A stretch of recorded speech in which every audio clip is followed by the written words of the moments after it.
안녕하세요. 브라마의 김동균입니다.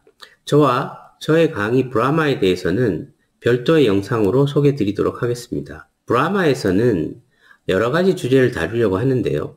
오늘 강의는 브라마 디지털 마케팅을 주제로 하는 강의인데, 디지털 마케팅이라는 부제가 달려있는 강의들은 디지털 시대로 변화된 브랜드와 마케팅을 다루는 강의들이라는 점을 미리 알려드리겠습니다.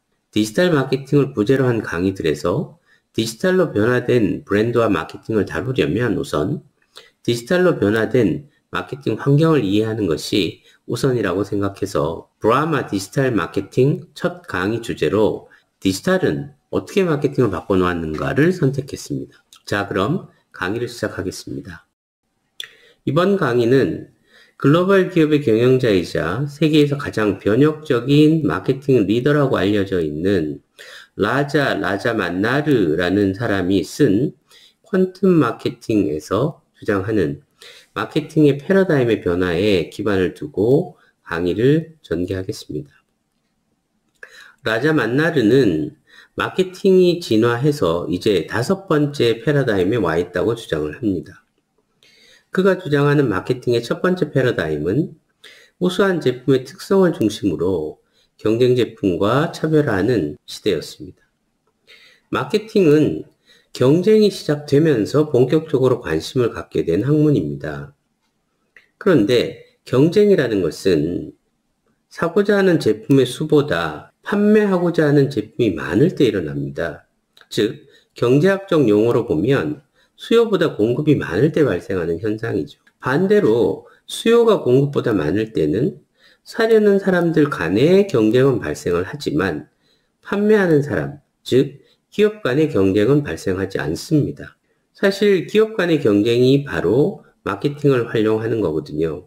2차 세계대전 이후에 폐허가 된 경제를 복구하는 초기 과정에서는 수요가 공급보다 많았던 시기가 있었고, 그 당시에는 마케팅이 필요하지 않았던 것이죠. 차츰 수요보다 공급이 많아지는 상황이 발생을 하면서 경쟁도 시작이 되었고 마케팅도 활용되기 시작했습니다. 따라서 마케팅이 처음 시작된 마케팅의 제1패러다임에서는 우리가 갈증을 해소하기 위해서 음료수를 사 먹는 것처럼, 또는 편하게 이동하기 위해서 자동차를 사는 것처럼 제품이 가지고 있는 본질적인 기능이나 가치를 소비하기 위해서 제품을 구매했던 시기입니다. 따라서 소비자들은 기능이 좋으면, 가치가 있으면 구입을 하는 매우 이성적이고 합리적이면서 논리적인 의사결정으로 제품을 선택을 했습니다. 그러니까 핵심적인 경쟁력은 오직 제품의 기능이나 품질의 우수성에 있었고요. 마케팅 역시 경쟁 제품과 차별화된 우수한 제품력을 만들어내는 것, 그리고 이걸 알리는 것이었습니다. 전략의 목표도 경쟁자보다 더 나은 제품을 만들어내는 것에 집중이 되어 있었던 것이죠. 하지만 차츰 기술이 이전되고 대량 생산이 가능해지면서 제품 간의 평준화가 일어나기 시작했습니다. 제품 간 품질이나 특성의 차이가 점점 줄어들게 됨에 따라서 경쟁 우위를 강조하기 위해서 제품 간의 미미한 차이조차도 차별점으로 부각하는 그런 치열한 경쟁이 시작이 되었습니다. 마케팅 역시 소비자가 중요하게 생각하는 상품의 특성을 찾아내서 그 부분을 집중해서 강조하기 시작을 했고, 미세한 차이까지 크게 부풀리는 과장 광고가 등장하기 시작했습니다. 제품의 기능이나 품질에서 차별성이 약화되면서 마케팅에서는 새로운 차별화 방법을 찾는 연구가 많이 진행이 되었습니다. 그러던 중에 사람들은 구매를 할 때 이성적인 측면이나 논리보다도 감성적인 측면을 보다 중시한다는 사실을 깨닫기 시작했습니다. 특히 제품 간 기능이나 품질의 차이가 크지 않은 상황에서는 제품의 품질이나 기능의 우수성보다 브랜드의 이미지가 마음에 들거나 내게 즐거움을 주거나 나를 행복하게 해주는 그런 감성적인 측면을 중요하게 생각하게 된다는 겁니다. 차츰 기업들은 광고 캠페인과 같은 마케팅 활동에서 감성을 도입하기 시작했고, 이때부터 마케팅의 제2의 패러다임이 시작된 겁니다. 세상의 처음 모습을 드러낸 TV의 등장으로 시각과 청각을 함께 활용해서 제품에 대한 얘기를 설득력 있게 들려줄 수 있는 TV 광고는 새롭고 강력한 마케팅의 매체로 부상을 한 것이죠. 소비자의 감성에 호소하면서 관계, 친밀성, 사회적 지위, 매력, 행복, 즐거움, 성공과 같은 감성적, 관계 중심적 이슈가 바로 광고의 주요 컨셉이 되었던 겁니다. 기업은 마케팅에서 감성의 영역을 발굴했고 이 영역을 적극적으로 창조해 나가기 시작했습니다. 제품의 차별성을 확보하기 어려운 상황이었기 때문에 감성을 먼저 차지하기 위한 경쟁도 치열해졌고 일단 한번 하나의 감성 영역을 차지하는 데 성공한 브랜드는 그 영역을 지속적으로 유지할 수 있었던 겁니다. 또한 감성 마케팅의 한 방법으로 유명인의 이미지와 특성을 브랜드에 연결시키는 전략이 등장을 했고 새로운 경쟁력으로 부상했습니다. 열망과 동경의 대상이 되는 유명인사를 활용하는 셀레브리티 마케팅이 이때 처음 나타난 겁니다. 캘빈 클라인은 1980년대 젊은 층의 여신이라고 했던 브룩 실즈, 또 펩시는 마돈나, 스포츠 브랜드인 나이키는 당대 NBA 슈퍼스타였던 마이클 조던을 광고에 기용해서 큰 성과를 거두었습니다. 마케팅의 세 번째 패러다임은 인터넷의 등장으로 시작되었습니다. 실생활뿐만 아니라 마케팅에도 완전히 새로운 시대가 열린 것입니다. 어떻게 보면 지금과 같이 완전히 새로운 마케팅 시대가 인터넷 때문에 만들어진 것이라고 해도 과언이 아닐 겁니다. 1961년 6월에 과학자들에게만 알려져 있었던 정보 검색 시스템이 일반 대중에게 처음으로 공개가 된 겁니다. 우리가 소위 말하는 따따따, 월드와이드 웹이라는 것이 세상의 모습을 드러낸 것이죠. 인터넷이라는 것은 컴퓨터로 연결된 TCP/IP라는 통신 프로토콜을 이용해서 정보를 주고받는 컴퓨터 네트워크인데 1973년 TCP/IP를 처음 정립한 빈튼 서브와 밥건이라는 사람이 모든 컴퓨터를 하나의 통신망으로 연결하고자 하는 의도에서 인터내셔널 네트워크, 이를 줄여서 인터넷이라고 처음 명명을 했고 이후에 정보의 흐름에 큰 역할을 한 인터넷은 정보의 바다로 불리기도 했습니다. 인터넷이 마케팅뿐만 아니라 우리의 삶에 미친 가장 핵심적인 영향은 완전 정보의 시대와 연결성의 시대를 만들었다는 겁니다. 우리는 인터넷이 발달하기 이전을 불완전 정보 시대라고 합니다. 기업은 소비자들보다, 대기업은 중소기업들보다, 돈 많은 사람은 돈 적은 사람들보다 더 많은 정보를 가지고 있었던 겁니다. 이걸 정보의 불균형 혹은 정보의 불평등이라고 합니다. 제품과 기술에 대한 정보, 소비자 불만사항에 대한 정보, 소비자 프로필에 대한 정보, 판매점마다 다른 가격에 대한 정보와 같이 기업은 가지고 있지만 소비자들은 가지고 있지 않은 많은 정보가 있었던 겁니다.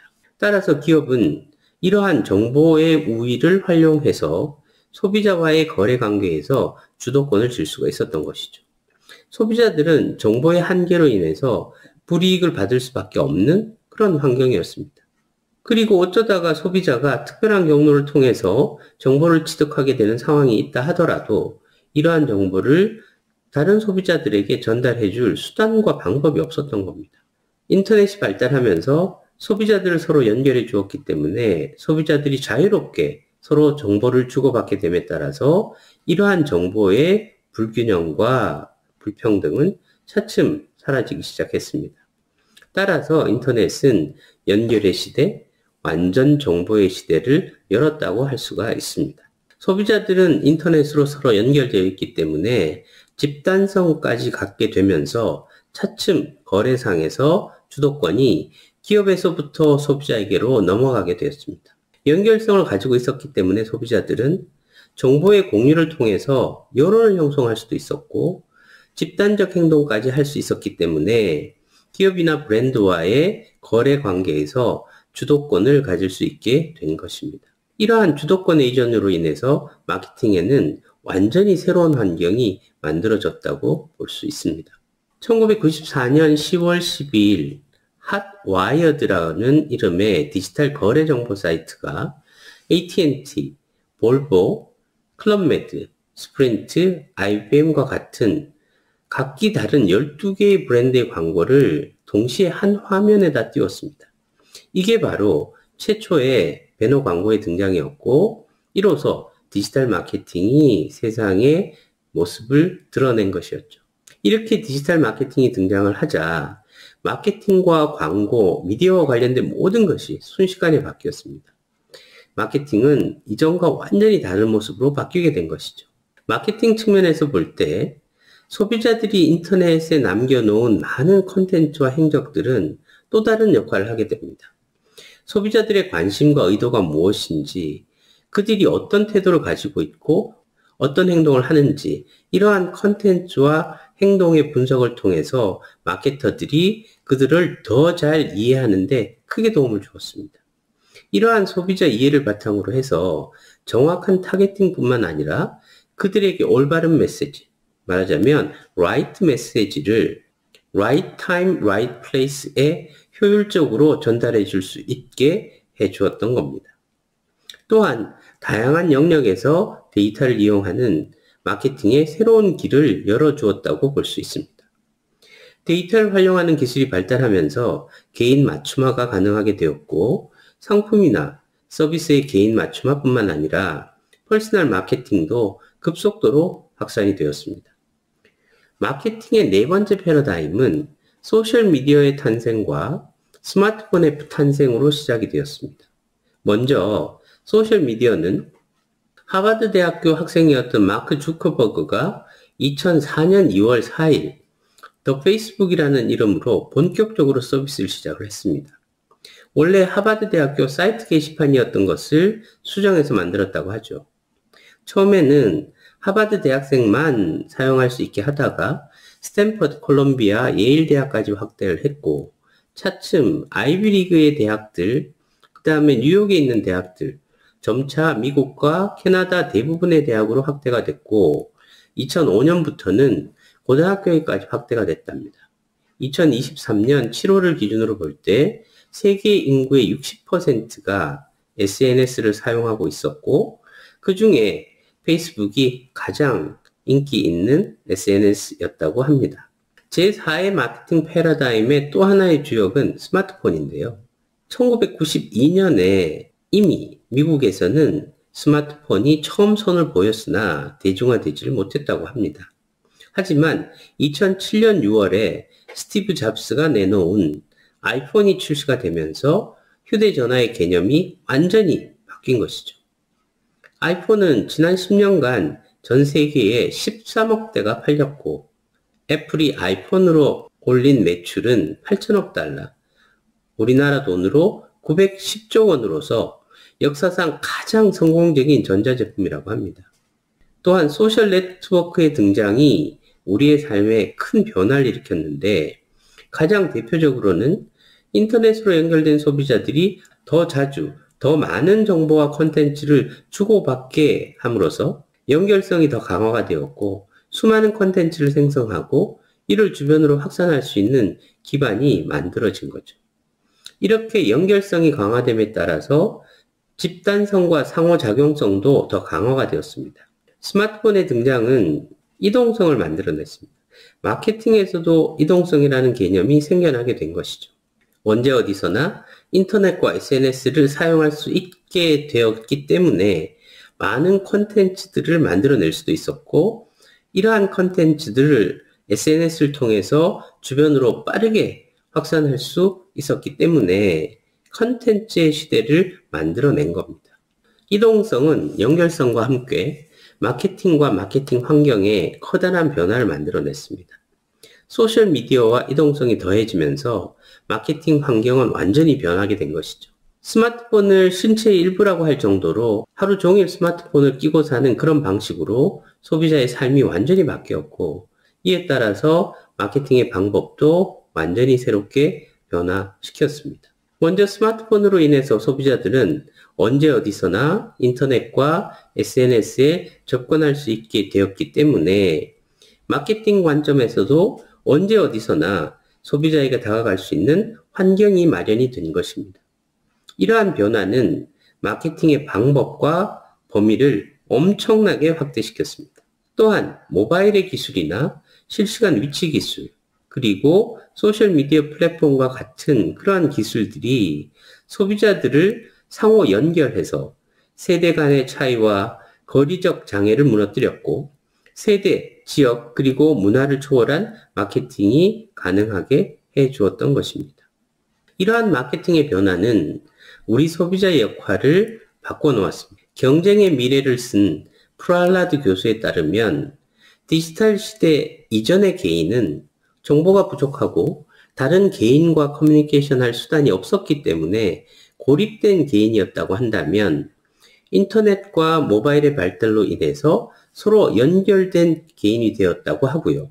디지털 이전의 개인들은 정보를 제대로 알지 못한 채 의사결정을 하는 피동적, 수동적 개인이었다면, 이제 다양한 정보를 기반으로 스스로 의사결정을 내리는 주도적 주체가 되었다고 합니다. 또한 디지털 이전의 개인들이 기업에서 일방향적으로 제공하는 정보의 수용자였다면, 이제 스스로 정보 콘텐츠를 만들어서 주변 사람들에게 확산하는 정보의 창조자가 되었다고 합니다. 이처럼 디지털의 발달은 기업과 소비자의 거래 관계에 있어서 소비자의 역할을 크게 변화시켰습니다.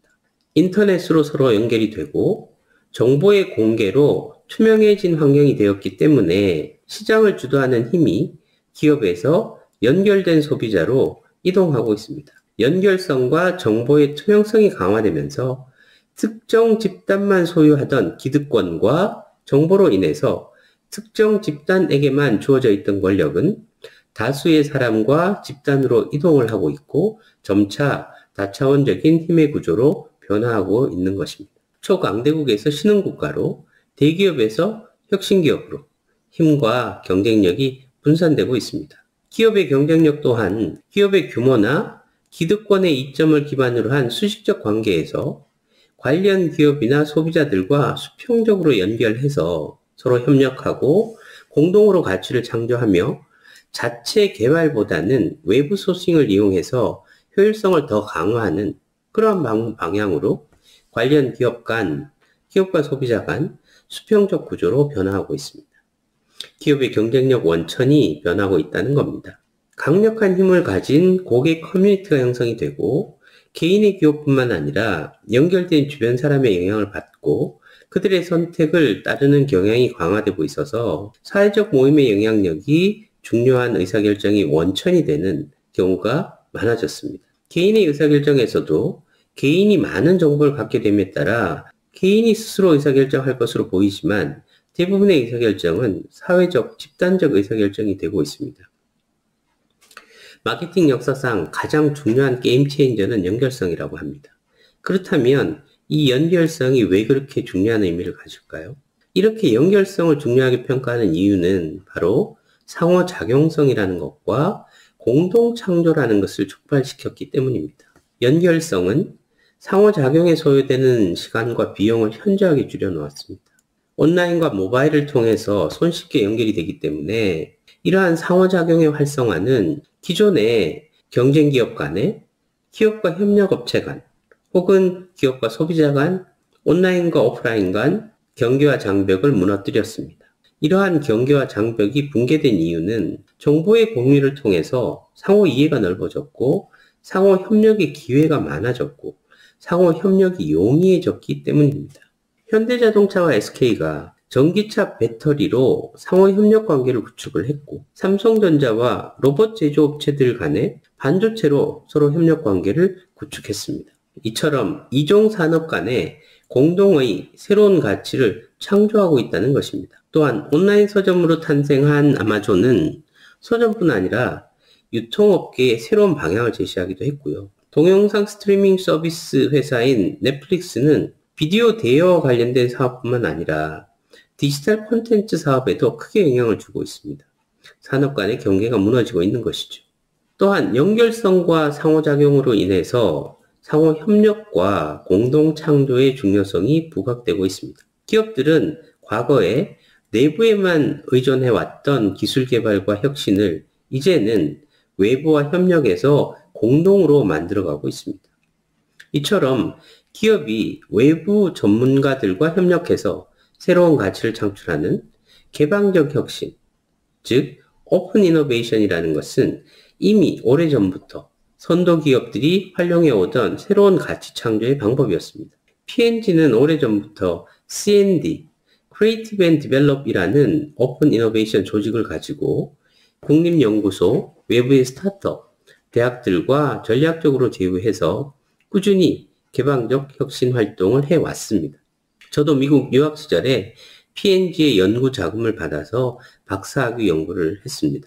P&G의 개방적 혁신 성과를 하나 소개하면 여러분들이 잘 아시는 프링글스 칩에다가 이미지를 인쇄하는 기술이 필요했는데 이탈리아에서 조그만한 빵집을 운영하는 퇴임 교수로부터 이 기술을 전수를 받았다고 합니다. P&G C&D 조직은 전 세계 수천 명의 외부 전문가들과 연결이 되어 있다고 합니다.